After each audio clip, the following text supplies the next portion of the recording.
Et croyez-moi que l'on le veuille ou pas, l'intelligence artificielle va dominer le monde d'une manière ou d'une autre. Et l'Afrique devrait prendre part à cette table de décision-là parce que je vais vous faire part d'un projet qui m'intéresse beaucoup. C'est un sujet de recherche d'ailleurs. Pour moi, c'est un de mes centres d'intérêt. On appelle ça le Digital Human.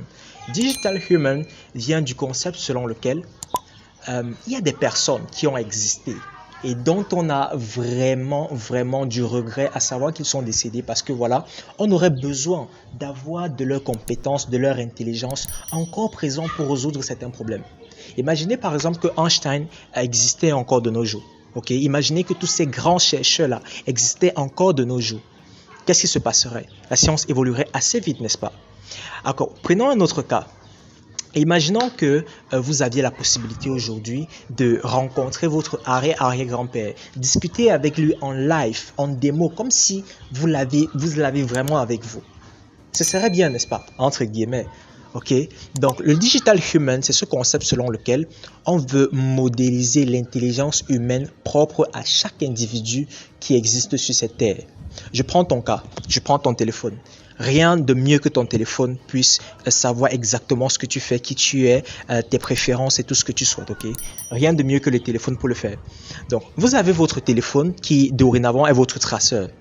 Et le téléphone, se chargera pendant toute votre vie à collecter les informations sur vous.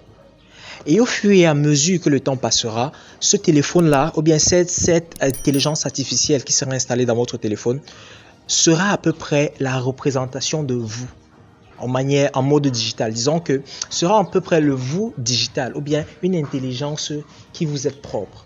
Ça veut dire que cette intelligence artificielle qui sera dorénavant dans votre téléphone va exprimer ses pensées, exprimer son raisonnement, penser comme vous en fait. Ça existe déjà, calmez-vous, ça existe déjà. Donc, l'idée, c'est de créer comme ça pour chaque humain, de telle en sorte que même quand une personne décède, des années plus tard, même ses enfants puissent entrer dans le cloud, avoir accès à son intelligence et pourquoi pas discuter avec la personne comme si on était en live. Vous connaissez déjà ces robots qui parlent, qui ont une façon de raisonner assez brillante. Donc, l'idée, en fait, c'est d'adapter cette intelligence à chaque individu. Je ne sais pas si on se comprend jusqu'ici. Il y a également ce projet-là qui existe, les transhumains. Les transhumains ou la transhuman, c'est ce concept où on se dit, on veut prolonger l'existence de l'être humain. Et c'est possible.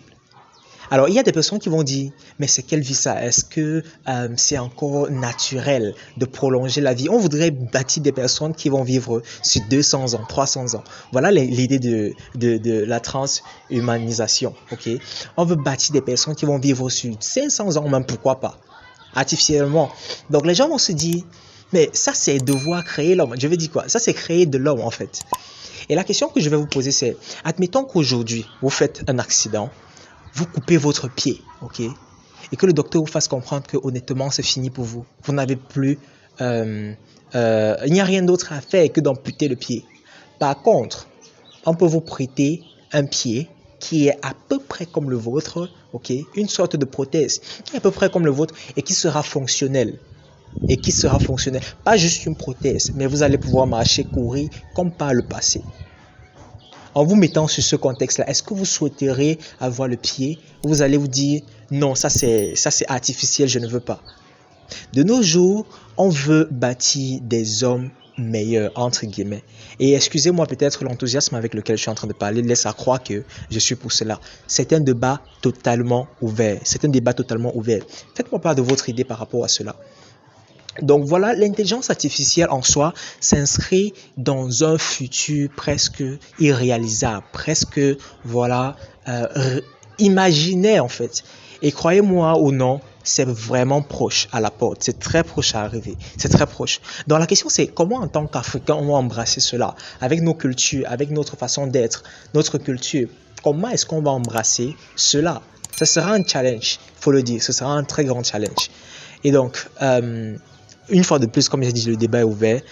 Laissez-moi en commentaire, balancez tout ce que vous avez à dire. Laissez tout cela en commentaire. Pour revenir